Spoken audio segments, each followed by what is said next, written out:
All right. And so what you should be able to see is I made a presentation on how to create an assignment in Classkick. So we'll just kind of go through that, and then I'll also probably toggle back and forth between actually like working through the actual website Classkick. So there is my Twitter if you wanted to follow me on Twitter, and my email, or you just come to Science 10 if you have any questions. Yes, and Elsie is my moderator. All right. So the first step to just, creating, and I think you've already got this far, is to navigate to classkick.com and log in as a teacher. And so I've got it like step-by-step login as a teacher. And then you're going to continue with Google, and I've got a knock. So I think I've got someone coming in.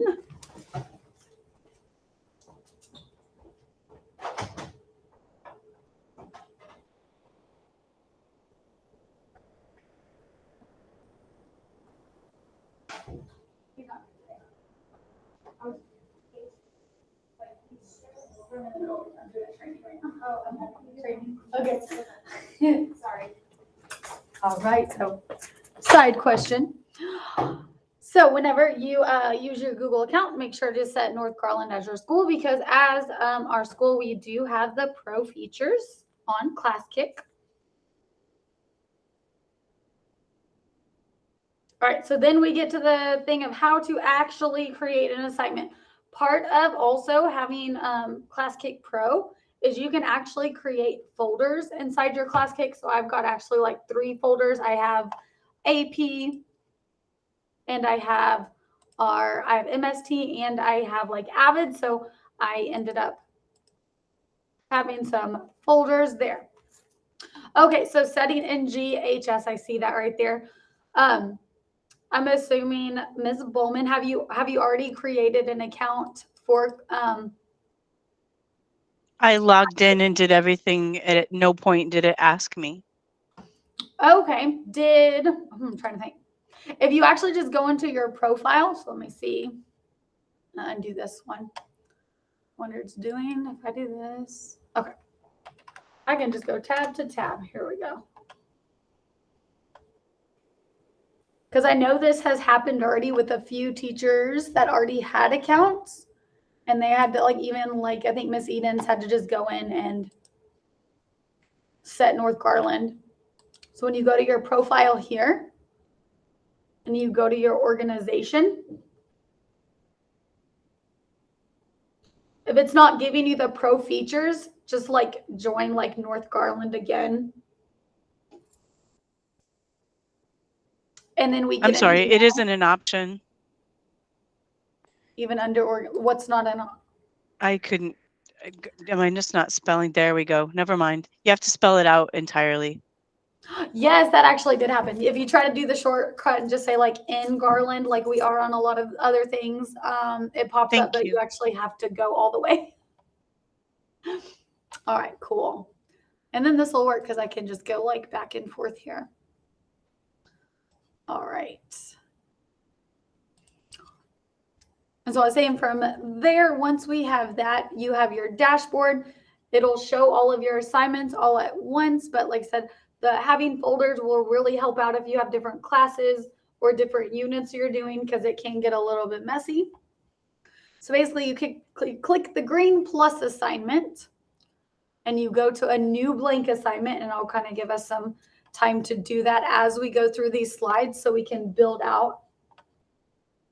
I have one more weird question. And then I'll stop because I don't want to slow everybody down. But if that's not available, do I have to switch a role? There's no new assignment. I have a plus, but it's not. I can't create an assignment. Say even if you don't have pro, you should be able to create an assignment. The pro worked. Adding North Garland, everything worked. Let's see. So I tell you what, I'll just hush and I'll figure it out later. Thanks. The green plus new blank assignments not there.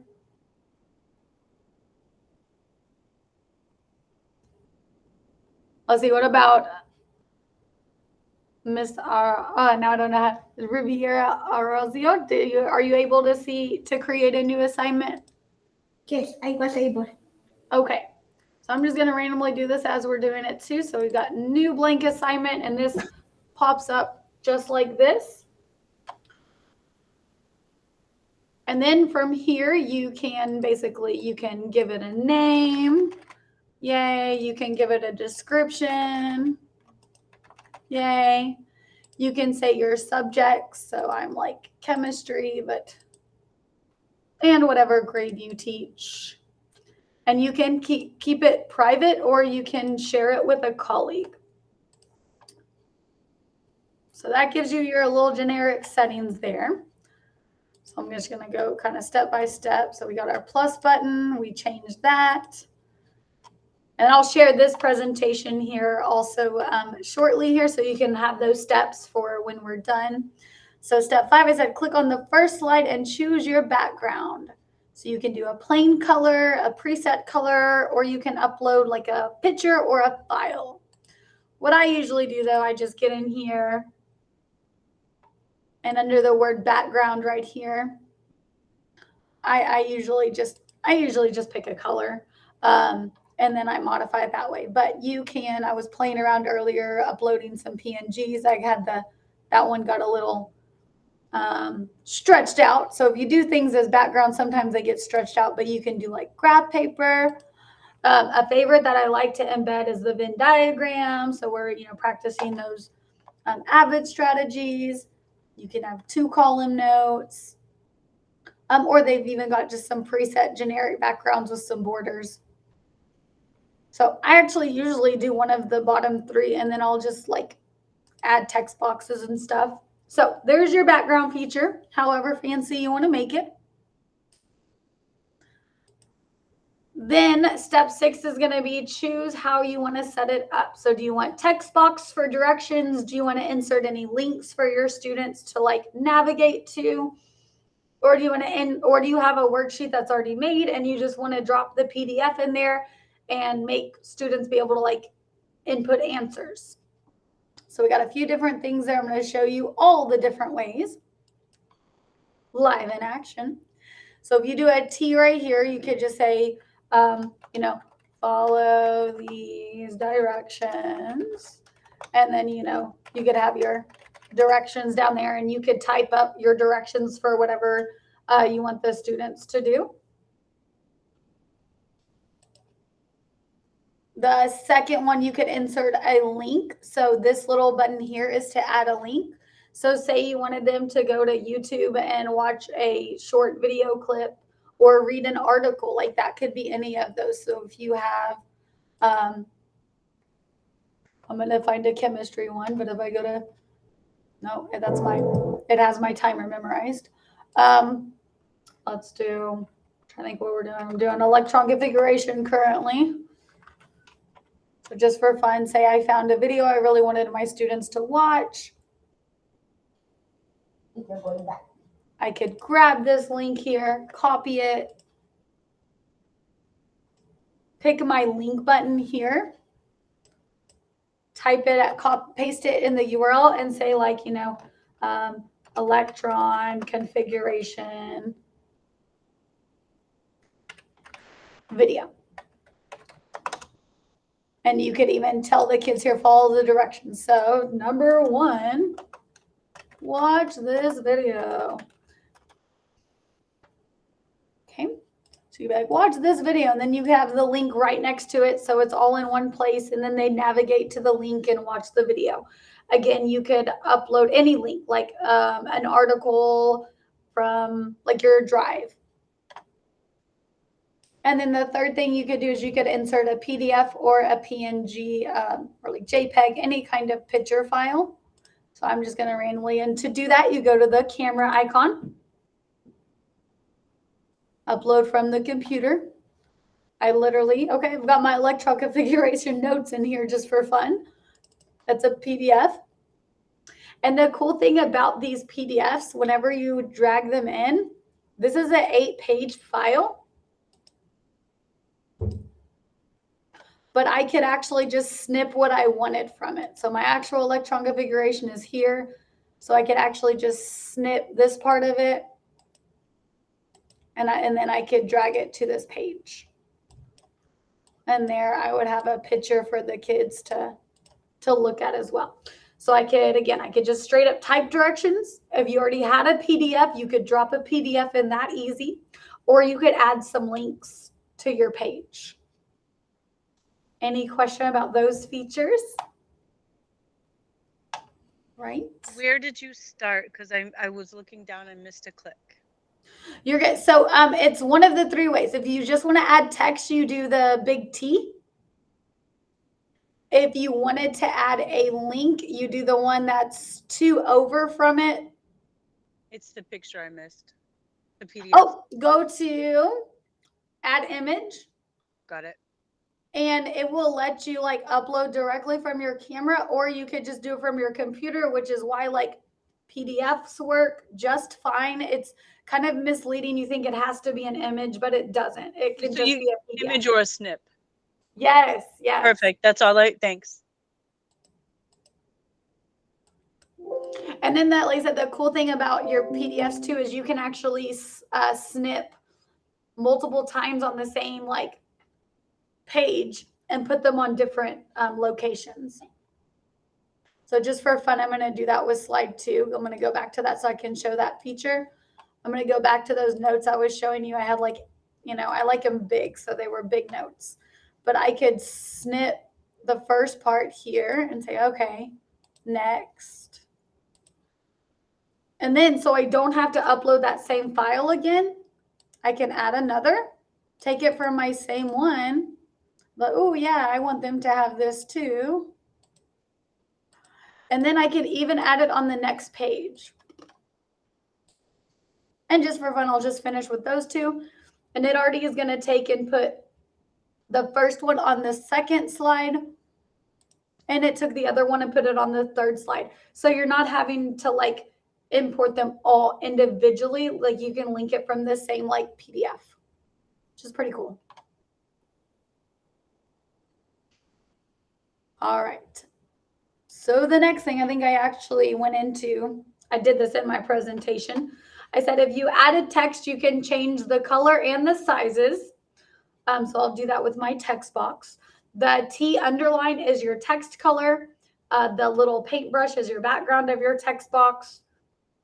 And the T minus makes it smaller and the T plus makes it larger. So if you're like, oh, I want this text to be really large. So I'm going to go back to my slide 1. So say I want these directions to be larger. I just do the T with the plus right here at the end, almost at the very end. I can make them really large. Say I'm like, oh, maybe I want it to be a different color. The underlined one is the color of the words. And I'm thinking on this one, we've got to actually highlight it. Make it yellow. And then if you want to change the background, you got the paintbrush.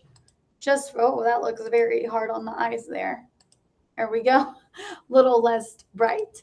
And then that's as large as I guess you could have made it. But if you wanted it smaller, you can make it smaller and bigger. So that's how you work your little text, your text feature there.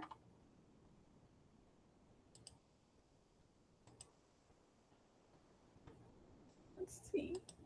The next thing I have in there is you can add points to the slides. So that's like you're going to be grading the work for the students. So a lot of times I'll have the students maybe write a summary for a slide, or I might have them upload a picture of their focus notes.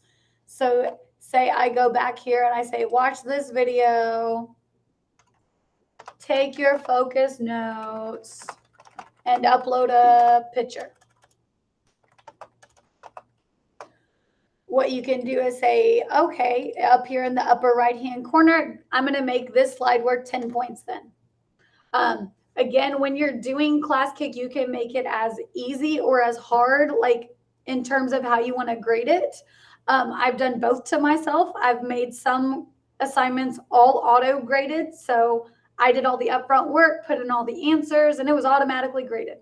Other times I wanted to see what they wrote. I wanted to see their notes. I wanted to hear them speak, or like I said, see their work. So if you want to do that side of it, you're going to give yourself a little bit more like, homework to do in terms of grading their stuff, but you can make it as easy or hard. So that is where you change the points though. Oh. All right, so I'm calling this step 9. You can add a variety of other types of questions for students. And there's basically going to be 3 different types. The first type I have is going to be a fill in the blank. And this is one of my favorite ways to do. So say I'm going to go to the next slide. Fill in the blank. Let's say I did not actually have this here. Our fill in the blank tool is like a little dashed square. So it says, as energy goes up, the wavelength will go down, which is called an inverse relationship. But I could come down here and just reiterate the relationship. It remembers my text from the other slide. The relationship between energy and wavelength is like blank. I could do this instead. I could say that. And then for my fill in the blank, and you can also edit this way, make it wider. So I'd come get my dashed square and I'd make like a box here. So this is how you add a fill in the blank. Automatically over here on this side, it says add acceptable answer. So I would just click on that. And something that's, I guess, a pro and a con at the same time is capitalization does not matter. So if I said inverse, I-N-V-E-R, if I said just inverse, like all capital or all lowercase, it would take that either way. Let's say that maybe the student might have said indirect too, because indirect and inverse, they sometimes say. I could also put indirect in there as a choice.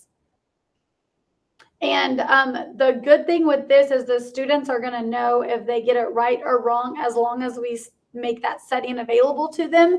And this is what my students love the best. They want to know if they're right automatically. And when they type in the answer, it will tell them if they're right.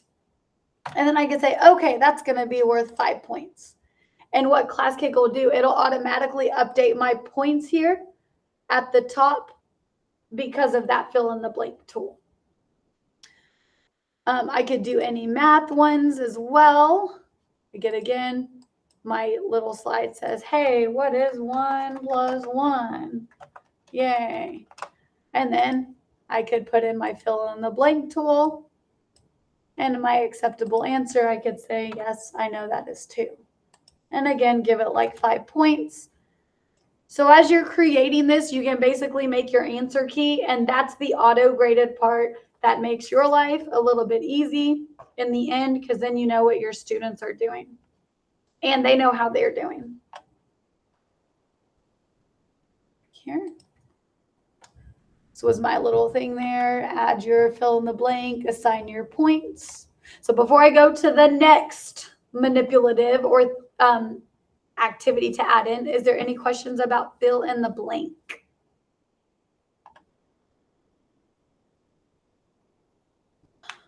All right, so then we'll go to the next one, which is adding a manipulative. This is basically like in the for our campus, we did the professional development on the Classkick from yesterday or this morning. And there was a manipulative in there. So I think of a manipulative as like a card sort type one where you can have kids sort things. So I'm going to go to I'm going to go ahead and make just a new slide over here. And then so once you've already reached the 3, you could just keep adding slides and slides. I have not reached a maximum yet, and I've had like 20 slides. So to my knowledge, there is not a maximum number of slides to use. So when it comes to adding a manipulative, you want to go to this box here. So it's in between the microphone and the fill in the blank one. And it's telling you add images that students can move and rotate. Woo. So you're going to select a file. And I have clicked on select a file, but that part's not showing up. So I'm going to look at something that I've like kind of downloaded. I've got reaction rate for my students. Cool. Okay, so I have like a PDF here. I don't even know if it'd be really good to have a drag and drop, but I'm just going to show you how you could.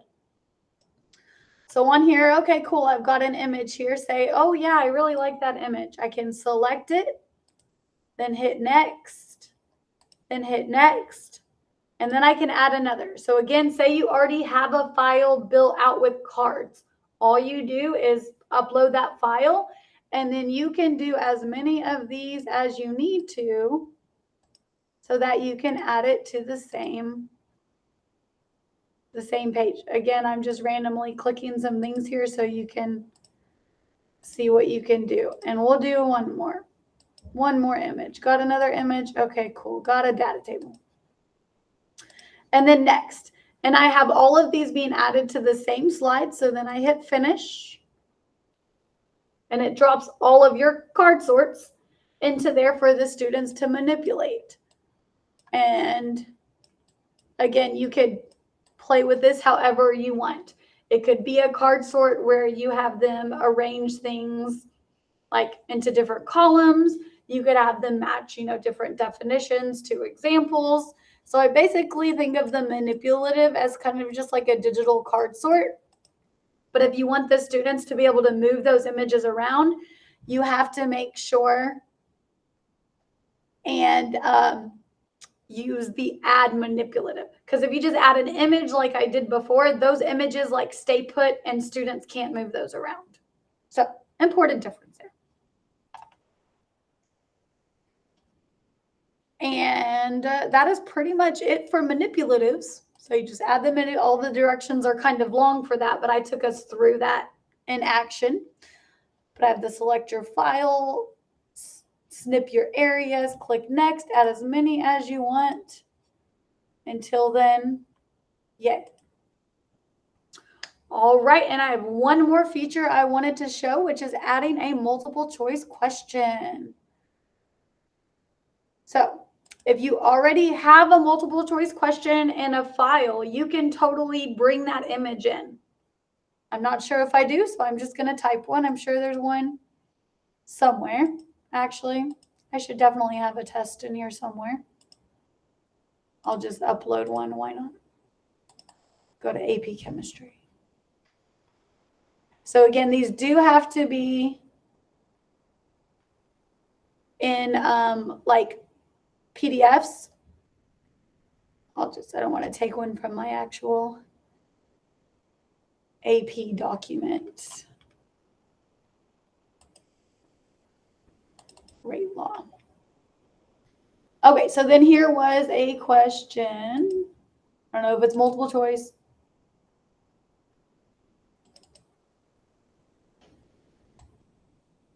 Let's see, all right. So I've got a file here. So it says, this is the reaction below, woo! And then it says, what is the rate law? So I don't actually have multiple choice, but what I could add here, I could say A, rate law, or the rate equals K, and then I could have some answer choices. So these are answer choices. I know, so fancy. B, another answer choice. C, another one. So if you already had multiple choice questions there, you could just snip it. I do typically just type them out. But for multiple choice, you hit the one next to the fill in the blank that says add multiple choice. And then all you have to do is preset what was the answer. Oh, if the answer was A, cool. You put A in, and then again, you can adjust your points right here. So say I said it's 5 points, and then save it. So really all that pops up here is an A, B, C, D, E, which you can't take off the E to my knowledge, but I usually just say, don't choose E. And then all the kids have to do is like choose a letter, and it can give them feedback on if they're right or wrong. And then that is pretty much it to multiple choice. I do think though on this one, you can't change the answer. Once you said the answer was A, you can't change it. So I guess it's not that hard. But if you're like, oh, wait, the answer is B, you just take it off and then add it again. I don't know, for some reason they don't have that feature. So I would just come in here and say, oh, whoops, the answer was B. Okay, I'm going to come fix that. And so those are the features and just how to create an assignment. I guess one more thing I will show you, just so you know, in case we're not there yet. But when you go to assign it, you can assign a roster. So I'm just going to call it my practice roster. This is where, if you're doing a fill in the blank and you want the students to know, like, if they got the answer right, like if you want it to tell them if they got it right, you want to make sure to click the grades. If the grades is automatically defaulted off. So you have to turn that on if you want the students to know how they're doing. And then you have a helper feature. I don't usually use that feature. And then you can hide it, or you can also, or lock it from the students. And if you want the students to join your roster, all you have to do is give them this class code. And since we do have Classkick Pro here at North Garland, we do want the student to encourage the students to sign up using their Google accounts. But that's going to be conversations for another training and a webinar. I just wanted us to get the gist of how to create that assignment, basically by changing the background, adding text, adding files, and then being able to insert the fill in the blank, the manipulative, and the multiple choice. And I need to give you access to the presentation. Any questions while I am doing that? But yay, you have maybe created your first assignment. Can you tell me where, because as I was trying to do stuff while you were doing stuff, I can't watch and look, so I'm terrible. How do I set the answer key for my drag and drop? Drag and drop, there is no answer key. That's why a lot of that one is just like a digital, I think of it as a digital card sort, and that would just be kind of something you have to like auto grade, or not auto grade, sorry. You have to like hand grade that one. How would they even submit it though? So they don't submit anything. What we do, what I can just do, I'm trying to think of, do I have any from? Here's an AP chemistry one from like last year. I had a card. This was basically one of my card sorts. And I'm going to do. Oh. So whatever kid logged in, I can see that slide? Yes. Got it. No, I'm going to just hide names. Can I make the slide worth points that I award? Yes. Okay.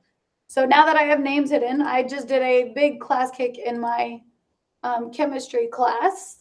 And on one of them, you can see this one here. They did a summary, and I had to award the 5 points up here. So I made that part on myself.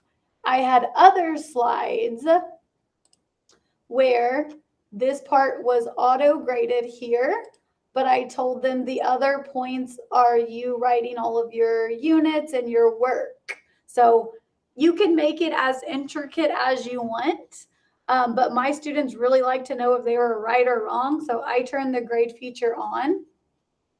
And then say I made a mistake, I can edit it in real time over here. And here was a drag and drop. But again, I made it easy on myself. I told them to move each graph to the correct label. And then I said, type yes if you checked these with your notes, because I didn't want to go and check them all. But I could have very well made this like 5 points, and I had to check it. So this was a one where they had to draw. Oh, I'm going to move my own thing. They had to drag and drop that. Oh, and I moved it. I don't want it to head back over there. Oh, so they don't layer. You got to kind of play with it. Yeah, so and for the students, what they were able to do with that slide 11, from here too, when you're grading it, you can actually just view slide 11 all at once if you wanted to. So you could grade all those questions at the same time. Yes. And so they dragged their things in and they typed yes, because I said, hey, make sure to type yes. And then for some of these students, I did have some absent. So you can even see here, this student, they got like 19 out of 56 and they have not even viewed. So that feature becomes available when you assign it? Yes. Okay. Yes, once it is assigned and they've logged in, you can see their progress. You can see how many points they have. So if I was using something from Renaissance that was a Nearpod, I can just drag it into this? I need to see what that looks like, but I don't know what Got it. that one does. Well, I was just wondering because Nearpod in itself doesn't allow the dragging dropping feature if we were going to try to write items like the ones that we're going to be facing in the spring.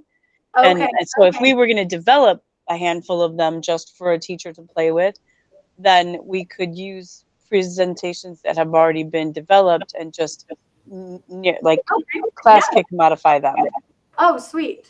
Like use the drag and drop feature from. Right. So some established questions that we don't have to spend the time to write, but we could modify it just so that the kids could have that kind of experience that we believe they're going to have. Because we have access to those sample questions. So it may be that we could take some things that have been pre-developed and modify them a little bit to give teachers some material. Yes, that sounds like a great idea. I was thinking, what if you put like a link in your Classkick to the link on the Nearpod? I know Nearpod, you can do points. So if you were to give the kids like points, that could be embedded in your Classkick. That could be a cool feature, which I haven't played with. That would be cool. I'm going to do a bit.ly as well, just to shorten it up. So if anyone's looking at this afterwards, that might be easier to type in. Got it. All right, so I'm going to go ahead and stop recording because I was recording this for the district for their webinar that they're going to add to the page. So I'm going to go ahead and stop it.